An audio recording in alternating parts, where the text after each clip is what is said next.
بہلول کا نام آپ نے سنا ہوگا، یہ مشہور مجاذیب میں سے یہ مجذوب گزرا ہے۔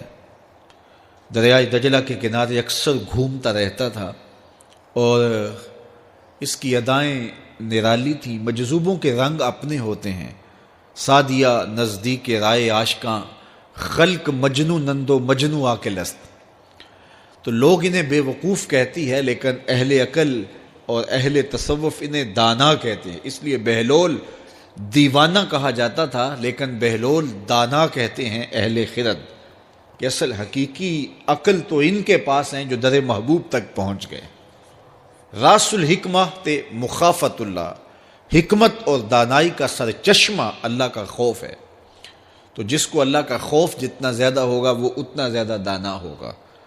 تو یہ لوگ اسی راستے کے مسافر ہوتے ہیں، اور کسی تجلی کے وفور سے شیشہ عقل ٹوٹ جاتا ہے تو پھر ان کی کچھ حرکتیں غیر مرتب ہو جاتی ہیں، تو لوگ سمجھتے ہیں یہ دیوانے ہو گئے ہیں۔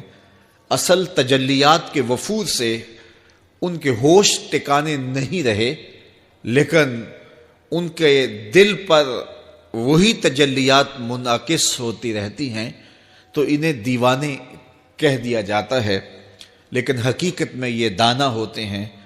ان کے اندر کی دنیا مرتب ہوتی ہے، لیکن باہر کی دنیا غیر مرتب ہوتی ہے۔ اٹھنے بیٹھنے کا کبھی پتہ نہیں ہوتا، کھا لیا تو لے لیا، نہیں کھایا تو دو دو دن گزر گئے۔ پہننے کو کچھ میسر آ گیا تو ٹھیک ہے، نہ میسر آیا تو کئی کئی دن گزر گئے۔ تو ان کو اپنے ظاہر کا خیال نہیں ہوتا، ان کی نظر مشاہدہ جمال پہ ہوتی ہے، اور پھر یہ دنیا سے اور اپنے آپ سے بھی بے گانے ہو جاتے ہیں، اور لوگ انہیں دیوانہ کہہ کے پکارتے ہیں۔ میں دریائے دجلہ کے کنارے حضرت سری سختی کے مزار پہ حاضر ہوا تو حضرت جنید بغدادی اور حضرت شیخ شبلی کے مزار پہ، حضرت ذوالنون مصری کے مزار پہ، اور دیگر مزار، یہ سارے دجلہ کے کنارے واقع ہیں۔ تو وہاں بچے کھیل رہے تھے، تو ہم نے ان بچوں سے پوچھا کہ یہاں کوئی اور مزار بھی ہے؟ تو انہوں نے اشارہ کر کے بتایا کہ آپ اس سمت جائیں تو آگے بہلول دانا کا مزار ہے۔ تو شوق تھا تو ہم وہاں گئے، تو بہلول دانا کا مزار تھا، باہر لگا ہوا تھا بورڈ، تو شکستہ سا مزار تھا، ہم اندر داخل ہو گئے۔ تو میں نے بہلول دانا کی قبر دیکھی کہ اس کی قبر کے اوپر جو غلاف پڑا ہوا تھا وہ بھی آدھا تھا اور پھٹا ہوا تھا۔ میں نے کہا فقیروں کی جو علامتیں ہوتی ہیں وہ مرنے کے بعد بھی پائی جاتی ہیں، آج بھی مجذوبیت کا رنگ اس کی قبر پہ نمایاں ہے۔ اور میں نے دوستوں کو کہا جو میرے ساتھ تھے، میں نے کہا دیکھو کو جو ہوتے ہیں نا مجذوب، بعض کا کپڑے بھی واجبی ہوتے ہیں ان کے اوپر، تو یہ دیکھیے کہ اس کا غلاف بھی جو ہے وہ آدھا ہے اور وہ بھی جگہ جگہ سے پھٹا ہوا ہے، تو اس کی قبر بھی اس کے جذب کی کہانی سنا رہی ہے۔ تو یہ دریائے دجلہ کے کنارے گھومتا تھا اور لوگ اس سے ملتے تو جو اس کی زبان سے نکلتا وہ پورا ہو جاتا۔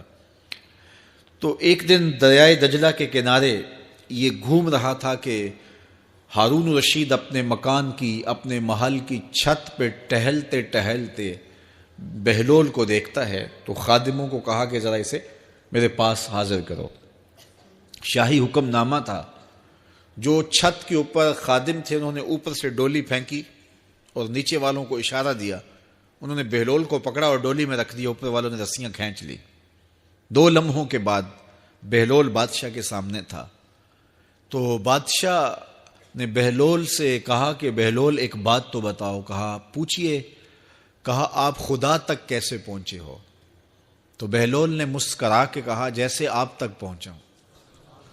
علامہ اقبال نے جو مرد کلندر کی نشانیاں بتائی ہیں ان میں سے ایک نشانی یہ ہے، بات میں سادہ و آزادہ، معانی میں دقیق، کہ اس کی بات بہت لمبی اور لچھے دار اور گچھے دار نہیں ہوتی، سیدھی سیدھی بات ہوتی ہے لیکن سیدھی روح میں اترتی ہے۔ مختصر اور جامع کلام کا حامل ہوتا ہے اللہ کا بندہ۔ تو کہا کہ بادشاہ جیسے آپ تک پہنچا ہو۔ تو بادشاہ کا تو خیال تھا کہ کوئی بڑی باریک بینی سے کوئی فلسفہ بتائے گا، لیکن یہ 2 لفظوں میں اس نے کہہ دیا جیسے آپ تک پہنچا. بادشاہ نے کہا میں نہیں سمجھا. کہا بات تو سادہ سی ہے, تیری عقل میں نہ آئے تو میں کیا کر سکتا ہوں. کہا حضرت آپ سمجھا دیجئے. تو بہلول نے کہا کہ حضرت میں خود آنا چاہتا تو دیوان خانے میں جاتا, درخواست لکھ کے لے جاتا, پھر جمع ہوتی, پھر کئی واسطوں سے ہوتے ہوئے آپ تک پہنچتی. آپ پھر مجھے وقت دیتے ملاقات کا, 6 ماہ بعد, سال بعد. اس وقت پہ میں تیار ہو کے ملاقات کرنے آتا. آپ کے کوئی شاہی مہمان آ جاتے تو پھر ملاقات منسوخ ہو جاتی. پھر بھی آپ کی مرضی, ملاقات ہوتی نہ ہوتی. میں چاہتا تو مہینے سال لگ جاتے, لیکن ملاقات پھر بھی آپ کی مرضی پہ. اور جب آپ نے چاہا ہے تو 2 گھڑیاں بھی نہیں لگی. تو کہا بندہ چاہے تو کروڑوں سال بھی بیت جائیں, اس کے قرب کی کوئی انتہا نہیں ہے, لیکن جب وہ چاہے تو 2 گھڑیاں بھی نہیں لگتی. مانا کہ محبت کے سفر میں ہر گام پہ 100 مشکل ہے, لیکن یہ سفر آسان بھی ہے اگر ساتھ تمہارا ہو جائے. تو کہا کہ قل ان کنتم تحبون اللہ فاتبعونی یحببکم اللہ, کہ اگر تم اللہ سے محبت کرتے ہو تو آسان طریقہ تمہیں بتا دیتے ہیں, میرے محبوب کی چوکھٹ پہ آ جاؤ. اللہ اکبر, جس کو تم ڈھونڈنے نکلے تھے وہ تمہیں وہاں مل جائے گا. اور تم اس سے محبت کا دعویٰ رکھتے تھے, وہ تم سے محبت کا دعویٰ کرے گا. اور پھر جب تم اس کے محبوب ہو جاؤ گے تو پھر جو تم کہو گے وہ کیوں نہیں ہوگا, کیونکہ محبوبوں کی تو بات مانی جاتی ہے نا. یہ نظام الدین اولیاء علیہ رحمہ کو محبوب الہی کہتے ہیں نا.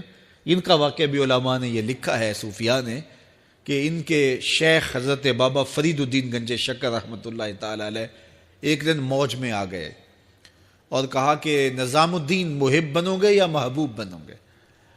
تو یہ بڑی خدمت کرتے تھے اپنی شیخ کی. تو کہا کہ محب بنو گے یا محبوب. تو کہا حضرت اگر اجازت ہو تو اپنی ماں کو نہ پوچھاؤں. اللہ اکبر, ان لوگوں کی مائیں بھی تو صاحب حال ہوا کرتی تھیں. تو کہا کہ اگر اجازت ہو تو اپنی ماں کو نہ پوچھاؤں کہ محب بننا ہے یا محبوب بننا ہے. کہا جاؤ تمہیں اجازت ہے. تو گھر کی طرف روانہ ہوئے. 1 آدھ دن کا سفر کیا. راستے میں ایک فقیر تھا مجذوب, جو راستے میں بیٹھا تھا, حالت اس کی عجیب سی تھی. تو یہ سلام کر کے گزرنے لگے تو وہ مسکرا کے بولا محب بنو گے یا محبوب. تو حیرت زدہ ہو گئے کہ اسے کیسے پتا چل گیا, یہ تو میرے شیخ کا اور میرا راز ہے. تو رک گئے. کہا کہ حضرت اگر آپ بتا دیں تو بہت اچھا ہو.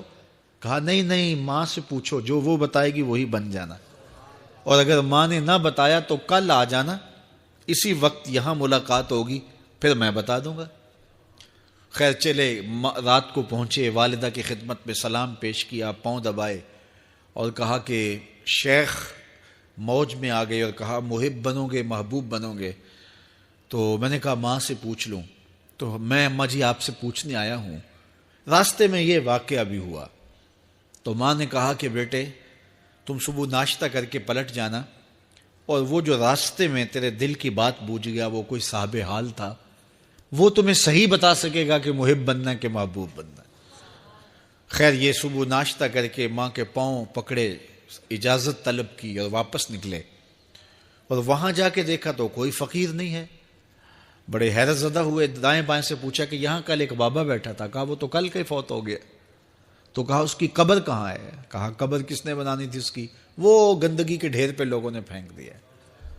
دل میں بڑے حیرت زدہ ہوئے, اتنا باکمال تھا. لیکن اپنی حالت یہ, خیر وہاں چلے گئے اور جا کے کھڑے ہو کے پوچھنے لگے بندہ خدا دل کی باتیں بوجھتا تھا اور میرے ساتھ وعدہ کیا تھا کہ اگر ماں نے نہ بتایا تو کل آنا, اور اپنا پتہ ہی نہیں تھا کہ کیا ہونے والا ہے. یہ بات کہی تو بابا اٹھ کے بیٹھ گیا. عرش فرش تے بانگا ملیاں تے مکے پہ گیا شور, بلے شاہ سا مرنا ناہی تے گور پیا کوئی ہور. ہاں اٹھ کے بیٹھ گیا اور کہا کہ نظام الدین محبوب بننا محب نہ بننا. محبوں کا یہ حال ہوتا ہے, نہ کفن ملتا ہے نہ دفن ملتا ہے. محبوب بنو گے تمہاری قبر پہ بھی میلے لگیں گے. فاتبعونی یحببکم اللہ, اگر حضور کی اطاعت کرو گے, حضور کی فرما برداری کرو گے تو تم محبوب بن جاؤ گے. تو حضور کی محبت خدا کی محبوبیت کا ذریعہ ہے. اس لیے ہمیں حضور کا پیار اپنی روحوں میں موجزن کرنا ہے، حضور کی محبت اپنی روحوں میں اتارنی ہے، اور محبت اپنے تمام تر تقاضوں کے ساتھ جب روح پذیر ہوگی تو پھر ہمارا انداز زندگی بھی سنور جائے گا، ہماری آخرت بھی سنور جائے گی۔ محبت کے من جملہ تقاضوں میں سے سب سے بڑا تقاضا محبوب کی اطاعت ہے، کہ بندہ جس سے پیار کرتا ہے اس کی بات مانتا ہے۔ یہ ہے دعوی محبت کا ثبوت، اس کی دلیل۔ اور حضور کے صحابہ کی زندگیاں دیکھیے کہ انہوں نے